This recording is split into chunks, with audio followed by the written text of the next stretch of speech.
오늘 하나님께서 우리에게 주시는 말씀은 고린도전서 11장 2절에서 16절까지의 말씀입니다. 자, 오늘 본문을 통해서 자유와 예절 이런 제목으로 말씀의 은혜를 우리 같이 나누겠습니다. 여러분, 시대는 점점 변하고 있고 또 그에 따라 예절의 내용과 의미도 조금씩 달라지고 있습니다. 또 복장과 관련된 그 이슈가 신구 세대의 그 간에 갈등을 가져오기도 합니다. 예전에 이 조선시대에 이 양반집 여성들은 외출을 할 때 반드시 장옷이나 또 쓰개치마를 머리에 써야만 외출을 할 수 있었습니다. 그러나 시대가 흘러서 지금은 어떤 여성도 그런 것을 쓰고 다니는 사람이 없습니다. 더 나아가서는 또 여성이 치마를 안 입고 바지를 입는 것도 논란이 되었지만은 그것도 지금은 문제가 되지 않습니다. 그럼에도 불구하고 요즘에도 복장에 관해서는 의견들이 또 엇갈리는 일들이 있습니다. 또 젊은 여성들이 민소매를 입고 다니는 것들, 핫팬츠를 입고 다니는 것들, 요즘에는 또 레깅스를 입고 다니는 것들, 또 어떤 공식적인 자리에서 맨발로 다니는 것들, 또 찢어진 청바지를 입고 다니는 것들, 이런 일들도 더 기성세대와 젊은 세대들 간에 있어서 또 서로 간에 또 불편함을 가져올 수 있는 그런 요소들이 있습니다.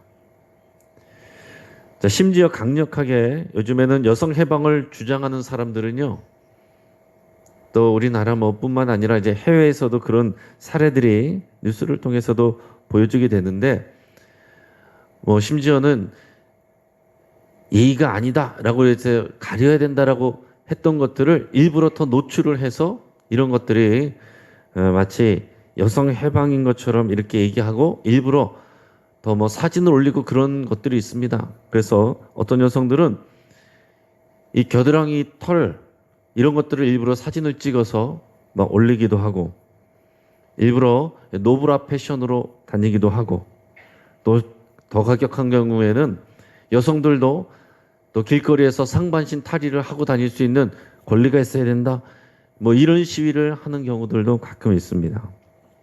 그래서 이런 일들이, 이런 자신들의 복장, 이랬던 일반적인 문화로 여성들은 이렇게 가려야 돼 라고 하는 부분들에 대해서 저항하는 거죠. 이것이 남성의 억압으로부터, 사회적인 그런 편견으로부터 여성 해방을 상징하는 것이다, 이렇게 생각하는 경우들이 있습니다. 그렇기 때문에 여러분, 이 복장은 단순히 멋과 어떤 기능의 의미만 있는 것이 아닙니다. 거기에는 가치관이 담겨 있고 또는 이데올로기들의 이슈들이 담겨 있는 것이기도 합니다. 자, 이것은 교회에서도 마찬가지입니다.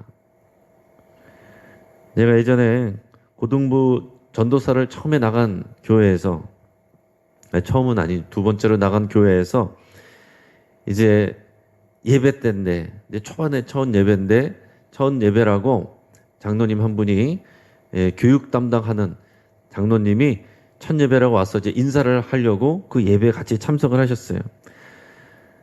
근데 그때 이제 헌금 시간이 됐고 봉헌 시간에 한 이제 고등학생이 헌금위원으로서 나오게 됐습니다. 근데 그 학생이 모자를 쓰고서 나온 거예요. 근데 이제 첫날 인사를 하러 온 이 장로님이 나와서, 처음에 나와서 이제 선생님들 격려도 하고 또 덕담을 해줘야 되는데, 나오자마자 그거를 지적을 한 겁니다. 예배할 때 모자 쓰고서 나와서, 그것도 헌금이었는데 그런 게 어딨냐고. 예의를 먼저 배워야 된다고. 그래서 그때 장로님은 장로님대로 마음이 상하고 교사들은 또 교사들대로 마음이 다치고, 그래서 처음부터 참 어려운 부분이 있었습니다. 그런데 그 학생 같은 경우에는 이제 믿음이 별로 없는 친구인데, 그래도 자기 나름대로는 이제 열심히 하겠다고 이제 교회에 나온 상황이었습니다. 처음 나왔는데 그래도 헌금위원도 이렇게 참여한 상황이었는데, 본인은 또 본인대로 이렇게 그런 복장에 대한 지적을 받고 또 시험에 드는 그런 일들이 같이 있어서 참 예배 때 모자 쓴 거 하나 가지고서 굉장히 참 어려움이 있었던 그런 기억이 있습니다. 또 이제 세례를 줄 때 또 어떤 학생들은 단정하게 입고 와라 그랬더니 최대한 자기 옷 중에서 비싼 옷을 입고 왔는데 자기 옷 중에서 트레이닝복이 제일 비싸다고 트레이닝복을 입고서 참여를 한 거예요. 그런 경우들도 있고, 또 이제 성경학교 때 주로 이제 청년 교사들이, 젊은 이제 아가씨 교사들이 노출이 심한 옷을 입고서 또 할 때에, 임할 때에 일단 그런 것을 가지고서 또 좀 서로 불편한 부분들이 있는 것이 또 얘기들이 되는 일들이 반복적으로 어느 교회나 있습니다. 또 사모님들도 보통 교회에서 복장 때문에 그 교회에서 이야기들을 듣고 지적을 받고 또 혼나는 경우들도 종종 있습니다. 그러니까 지금도 이 옷을 어떻게 입느냐, 이 복장 때문에 교회 안에서도 항상 이런 일들이 문제가 되고 갈등을 빚는 일들이 있어요. 지금 동시대를 사는 우리도 이런데 하물며 지금 2000년 전의 일입니다. 2000년 전에도 그런데 이 고린도 교회 안에서 이 복장에 대한 문제가 관심이 대상이 된 것입니다. 또 문제가 된 거예요. 그래서 이 부분에 대해서 사도 바울이 지금 권면을 하는 것입니다. 자, 특별히 예배 현장에서의 복장에 관해서 사도 바울이 지금 권면의 내용을 지금 주고 있습니다. 자, 근데 우리가 먼저 알아야 될 것은 지금 이 권면이 오늘 이 시간과 2000년 전의 시간이 차이가 있다는 것입니다. 그렇기 때문에 이 시대적인 또 이제 문화적인 차이를 우리가 감안하고서 우리가 들어야 될 부분이 있습니다. 이것은 진리에 대한 문제라기보다는 예절에 대한 문제다라는 것을 여러분 먼저 생각을 해야 되겠습니다. 먼저 사도 바울은 문제를 제기하고 여기에 대한 권면을 하고 있습니다. 2절에서 6절까지 말씀을 같이 읽겠습니다. 시작. 너희가 모든 일에 나를 기억하고 또 내가 너희에게 전하여 준 대로 그 전통을 너희가 지킴으로 너희를 칭찬하노라. 그러나 나는 너희가 알기를 원하노니 각 남자의 머리는 그리스도요 여자의 머리는 남자요 그리스도의 머리는 하나님이시라. 물은 남자로서 머리에 무엇을 쓰고 기도나 예언을 하는 자는 그 머리를 욕되게 하는 것이요 물은 여자로서 머리에 쓴 것을 벗고 기도나 예언을 하는 자는 그 머리를 욕되게 하는 것이니 이는 머리를 민 것과 다름이 없음이라. 만일 여자가 머리를 가리지 않거든 깎을 것이요 만일 깎거나 미는 것이 여자에게 부끄러움이 되거든 가릴지니라. 자, 먼저 바울은 자신이 전해준 전통을 잘 지키고 있다고 칭찬을 하고 있습니다. 그런데 이것은 정말로 잘했기 때문에 칭찬한다는 그런 의미보다는 앞으로 이제 권면을 하고자 하는 그런 내용에 대해서 또 그것을 독려하기 위한 수사적인 그런 표현으로 이제 보입니다. 남자 성도와 또 여자 성도에 대해서 그 기준이, 그 원칙이 이제 다르게 얘기하는 것을 볼 수가 있어요. 자, 남자 성도는 예배를 드릴 때 머리를 가리지 말라 이렇게 얘기하고 반대로 여자 성도는 머리를 가리라 이렇게 얘기하고 있습니다. 자, 먼저 우리가 시간과 문화의 격차가 있다는 것을 감안을 해야 되고 지금 우리의 문화와 이런 가치관의 눈으로 지금 우리 안에서도 같은 동시대를 살아가면서도 우리가 서로 다른 격차가 있는데 지금 우리가 갖고 있는 그런 관점을 가지고 그냥 이 말씀을 판단해서는 안 됩니다. 자, 그 당시에 고린도교의 성도들 중에서 또 남자 성도들 중에서 기도하거나 예언할 때 머리에 겉옷을 위로 올려서 머리에 쓰고서 참여하는 사람들이 있었습니다. 자, 그런데 이게 뭐가 문제가 되냐면 이러한 복장의 예절은 그 당시 교회 바깥에서 일반 사회 속에서 우상 제사할 때 이방 제사장들이 하는 그런 복장의 모습이었다는 거예요. 자, 그런 것이 이제 바깥에서는 그런 것들이 뭔가 있어 보이고 권위 있어 보이는 그런 복장의 표현인데 그것을 교회 안에서 따라하는 사람들이 있었다라는 거죠. 아마 그들은 자기들이 그런 복장을 따라함으로 인해서 어떤 영적인 권위가 있다라는 것을 보여주려고 한 그런 의도가 있다는 것을 우리가 생각을 할 수가 있습니다. 자, 근데 반대로 여성의 경우에 일반적으로 미혼인 처녀들은 머리에 뭘 쓰고 다니지 않아도 됐지만은 기혼 여성의 경우에는 머리에 천을 둘러써서 자신이 기혼자임을 나타내는 것, 이것이 기본적인 예의였습니다. 그런데 고린도 교회 예배 현장에서 기혼인 여성들임에도 불구하고 머리에 천을 쓰지 않고 예배드리는 경우들이 있었습니다. 자, 이것은 그 당시에 성적인 자유와 권리를 주장하는 신여성, 이것을 추구하는 이 세상의 흐름이 교회 안에도 또 들어와서 영향을 준 것으로 이제 보여집니다. 그래서 여기서 남자 성도들에게 머리 겉옷을 쓰지 말라라는 것은 허세로 그것을 하지 말라라는 것입니다. 반대로 여자 성도들에게 머리를 노출한 채로 예배하지 말라라고 권면하는 것은 그 이유에 대해서는 그 뒤에 지금 설명을 합니다. 자, 바울의 설명에 따르면 여자의 머리는 남자다. 3절에서 보면 여자의 머리는 남자고 남자의 머리는 그리스도고 그리스도의 머리는 하나님이시다. 이렇게 설명하고 이것을 전제로서 설명을 하는 것입니다. 자, 이 해석이 지금 우리에게도 딱 그렇게 와닿지는 않을 거예요. 여자의 머리가 남자다. 남자의 머리가 그리스도다. 그리스도의 머리가 하나님이다.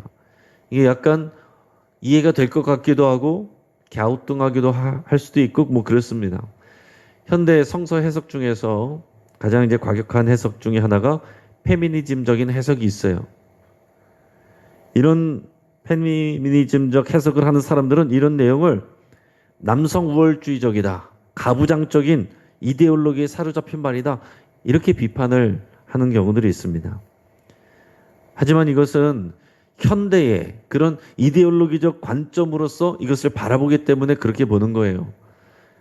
이런 이데올로기적 관점으로 바라볼 때는 항상 지배와 또 억압의 관계로 이런 것들을 자꾸 보거든요. 남성과 여성의 관계를 지배와 억압의 그런 구조로 자꾸 보기 때문에 그래서 여성들의 해방, 여성들의 인권, 여성들의 주권 이런 것들을 이제 강조를 하는 그런 경향들이 있습니다.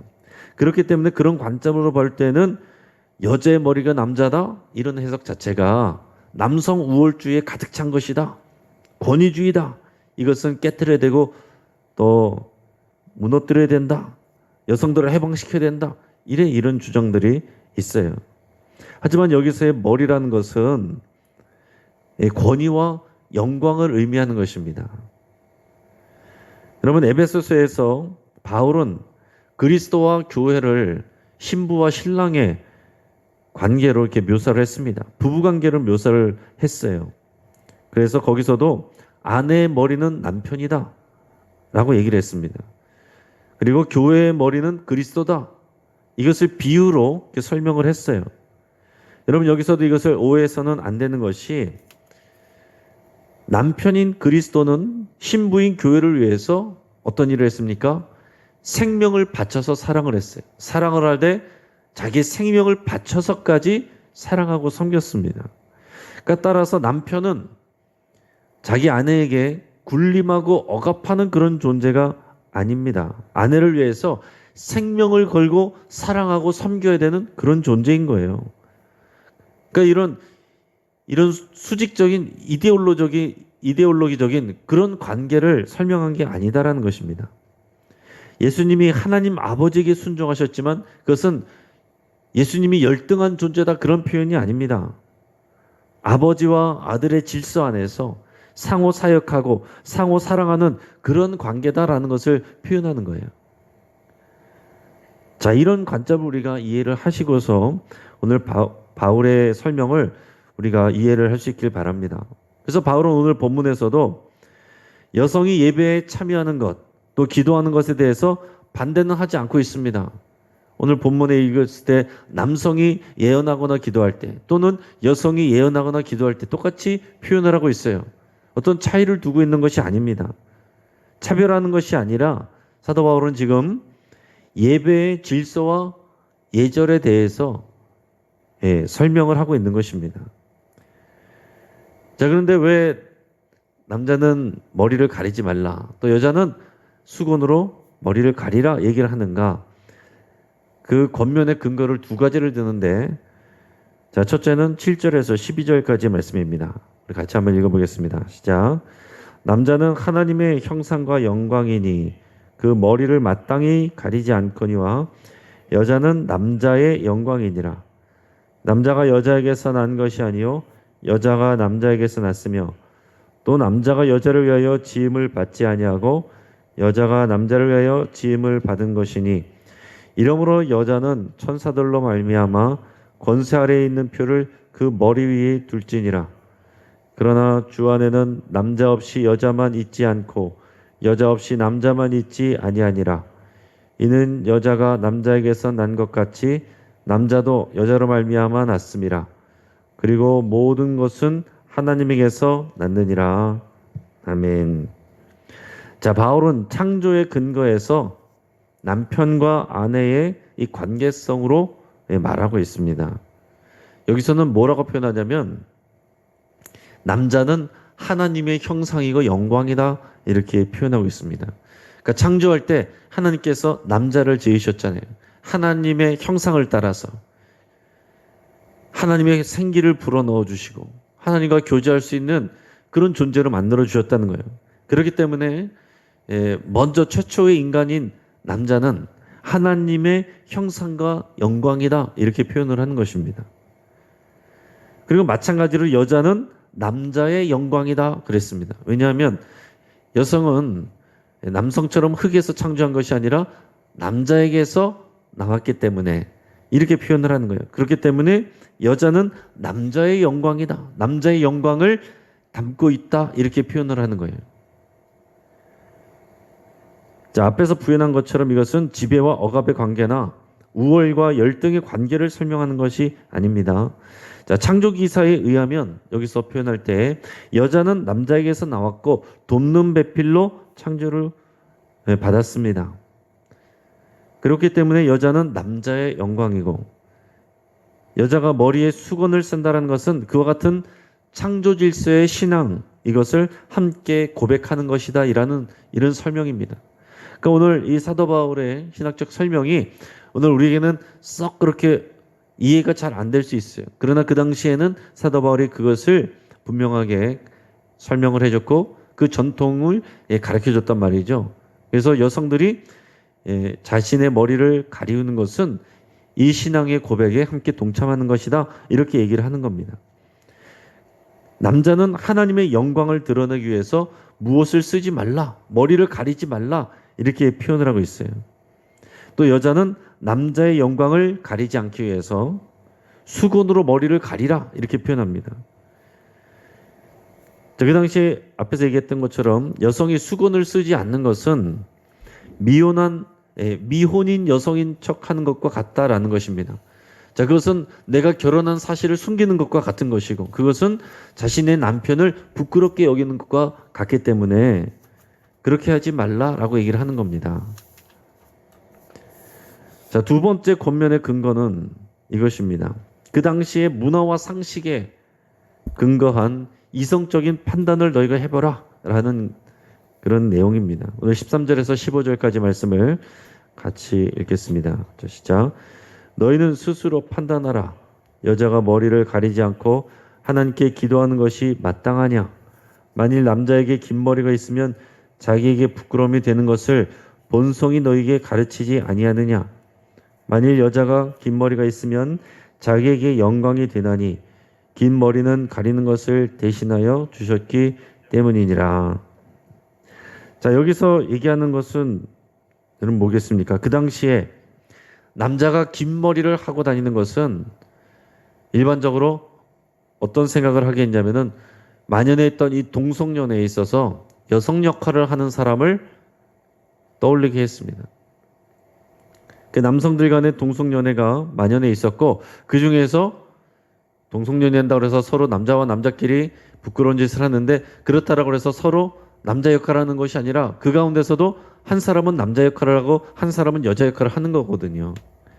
근데 머리를 길게 하고 다니는 사람들은 그런 거기서 동성연애에서 여성 역할을 하는 사람으로 생각이 되었습니다.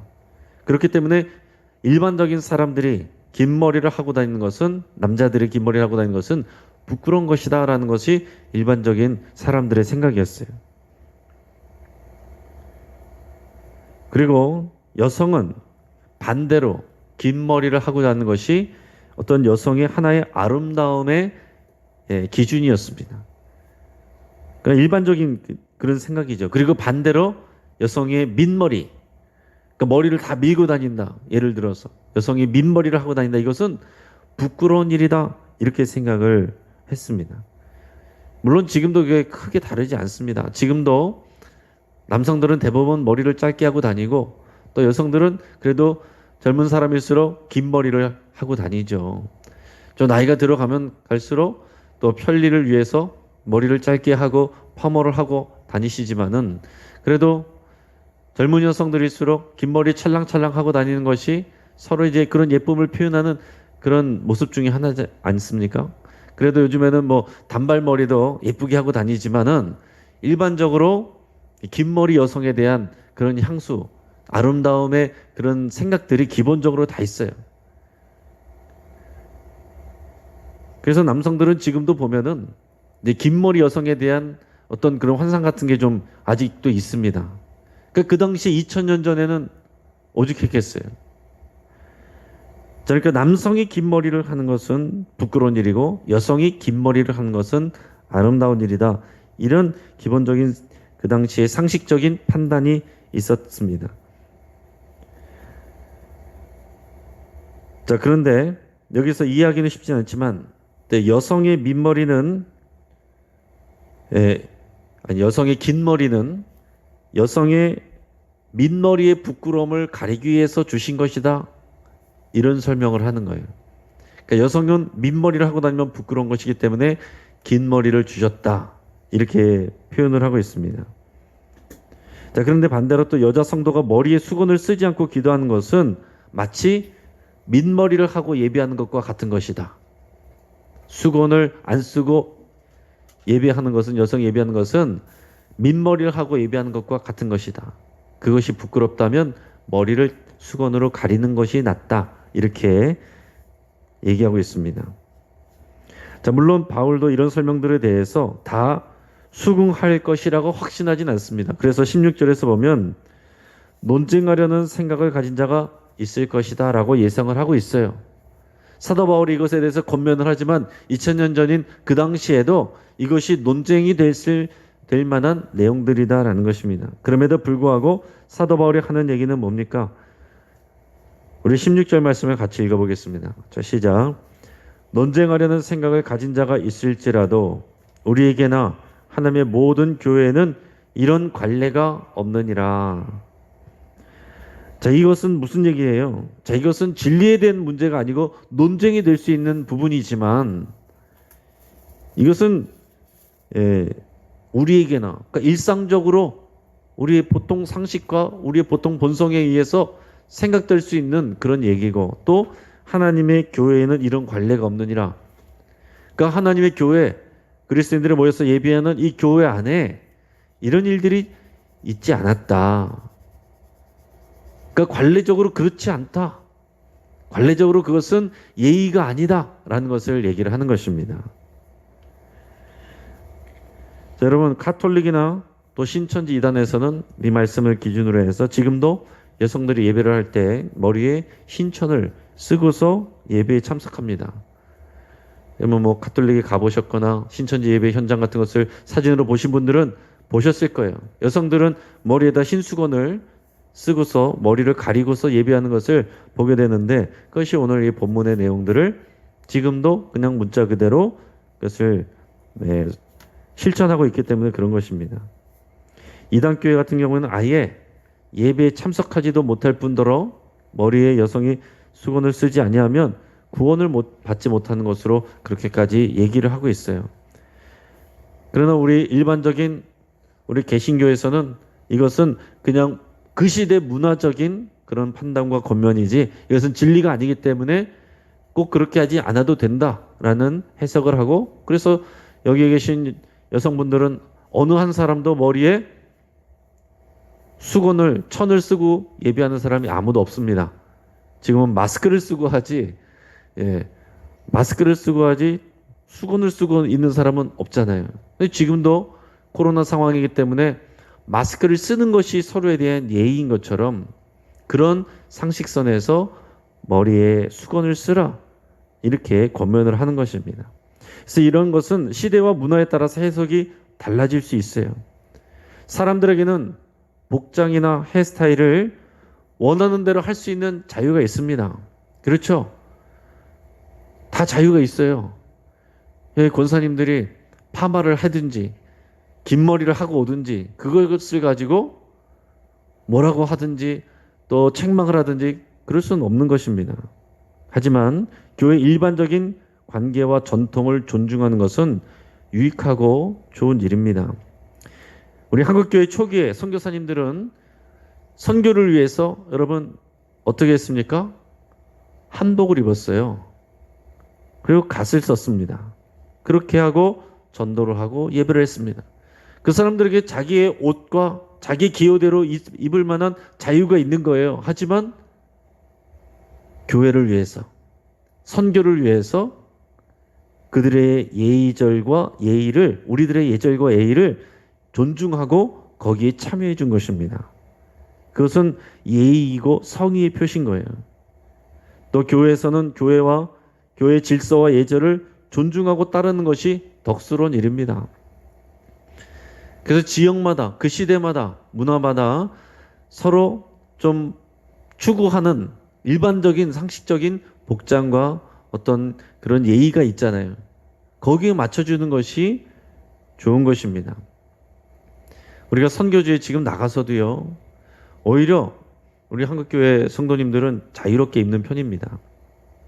우리 교회 요즘같이 더울 때는 여러분 다 반팔 입고 오시고 그리고 뭐 편하게 입고 오시는 분들도 계시잖아요. 그것에 대해서 저희가 뭐라고 하지 않지 않습니까? 그러나 오히려 날씨가 더운 이런 동남아 같은 데 갔을 때 거기 있는 교회들 가면은요, 평상시에는 더우니까 뭐 거의 벗고 살다가도 예배 드릴 때는 거의 정장을 하고서 오는 경우들이 많습니다. 그것이 예의라고 생각을 하기 때문에. 그러니까 여러분, 이것은, 이 복장은 예의 문제이고 예절에 관한 문제입니다. 그래서 우리가 한국교회 성도들이 여기서는 자유롭게 입고 가다가도 선교지 가서 예배에 참석할 때는 오히려 긴팔, 긴 바지, 그리고 예의에 벗어나지 않는 옷을 입고 가는 것입니다. 여러분, 다른 문제를 다루는 바울의 기본적인 입장처럼 그리스도인들에게는 뭐든지 할 수 있는 자유가 있습니다. 특별히 우리의 헤어스타일이나 아니면은 또 우리의 복장의 문제에 있어서 당연히 우리가 입고 싶은 대로 입을 수 있고 하고 싶은 대로 할 수가 있어요. 그러나 교회 공동체와 타인을 배려하고 존중하는 것이 기본적인 예절입니다. 여러분, 젊은 사람들은 예의에 벗어나지 않도록 어른들을 배려할 필요가 있습니다. 나는 민소매가 좋고 나는 핫팬츠가 좋고 나는 샌들을 신는 것이 나에게는 멋이라고 할지라도 그 교회가, 내가 참석하고 있는 교회가 일반적인 예의와 예절에서 그것이 너무 튀고 다른 사람들에게 불쾌감을 줄 수 있다면 그것을 삼가하는 것이 맞습니다. 그러나 반대로 또 기성세대들은 젊은 사람들의 문화와 그 마음가짐의 진심을 이해하려고 노력을 해야 됩니다. 그래서 요즘에는 젊은 사람들이 실내에서 모자를 쓰고 있어도 벗으란 말을 참 쉽게 하지 못해요. 우리가 일반적으로는 당연히 모자를 벗는 것이 예의지만 요즘에는 모자 자체가 어떤 하나의 그냥 기본적인 패션이고, 또 나와서 또 새벽이나 이런 때에 젊은 사람들 같은 경우는 머리를 감지 않고 또 그것을 모자로 가리려는 그런 경우들이 있기 때문에, 예를 들어서 잘못해서 모자 벗으라 이런 얘기를 했을 때에 그것 때문에 상처를 받고 오히려 교회에서 멀어지는 경우가 있을 수도 있습니다. 그러니까 이런 부분들에 대해서는 서로 가르쳐 줄 필요도 있고 또 이해해 줄 필요도 있습니다. 결국에는 뭐예요? 서로를 존중해야 되는 그런 배려가 필요하다라는 것입니다. 서로 배려하고 이해할 때 교회가 질서 있게 되고 예배는 아름다워지게 되는 것입니다. 그 중에서도 특별히 누가 더 이해해주고 누가 더 배려를 해줘야 되겠습니까? 더 믿음이 있는 분이 믿음이 연약한 자들을 배려해주고 존중해줄 필요가 있습니다. 자, 이러한 부분들을 통해, 이러한 권면들을 통해서, 이런 부분들은 진리의 문제가 아니기 때문에 우리가 성경적으로 잘 다루지 않을 수 있지만은, 그러나 실제 생활 속에서는 굉장히 부딪힘이 될 수 있는, 갈등을 가져올 수 있는 이런 부분들입니다. 오늘 말씀과 같이 우리에게는 모든 것을 할 수 있는 자유가 있고 논쟁의 여지가 있을 수 있지만, 그 교회를 위해서, 교회의 덕스러움을 위해서, 교회 하나됨을 위해서 서로를 배려하고 존중하는 이 귀한 예절, 이것이 다 우리에게 있기를, 그래서 우리 교회가 덕스러워지기를 주의 이름으로 축복합니다. 같이 한번 기도하겠습니다. 여러분, 오늘 말씀을 붙잡고 함께 기도하겠습니다. 우리가 모든 일에 질서 있는 아름다움을 추구하기로 여러분 그렇게 결단하고 기도할 수 있기를 바랍니다. 내 기호와 내 주장보다 공동체의 연합을 위해 배려하는 마음을 달라고 여러분 그렇게 함께 기도하겠습니다. 또 우리 교회 예배가 모든 세대가 어우러질 수 있는 아름다운 예배가 될 수 있도록 여러분 함께 기도하겠습니다. 젊은 세대는 기성세대를 존중하고 기성세대는 젊은 세대를 배려하는 그런 공동체와 예배가 될 수 있도록 위해서 함께 기도하겠습니다. 오늘 수요예배 있습니다. 은혜가 부어지고 성령 충만한 역사가 있도록 우리 위해서 함께 기도하겠습니다. 또 세상의 방식으로 자기 자신을 교회 안에서 드러내는 일이 없도록 우리 위해서 함께 기도하겠습니다. 영신교회가 오직 하나님이 기뻐하시는 질서와 방법으로 성장할 수 있도록 여러분 함께 기도하겠습니다. 또 우리가 코로나로 인해서 경제적 어려움을 겪고 있는 직장인들이 있습니다. 또 기업인들 많이 있습니다. 또 끝없는 일로 고생하는 의료진들이 있습니다. 그분들을 위해서 우리 함께 하나님께서 지켜주시도록 은혜 주시도록 위해서 기도하겠습니다. 우리가 주여 한번 간절히 부르짖고 합심해서 함께 기도하겠습니다.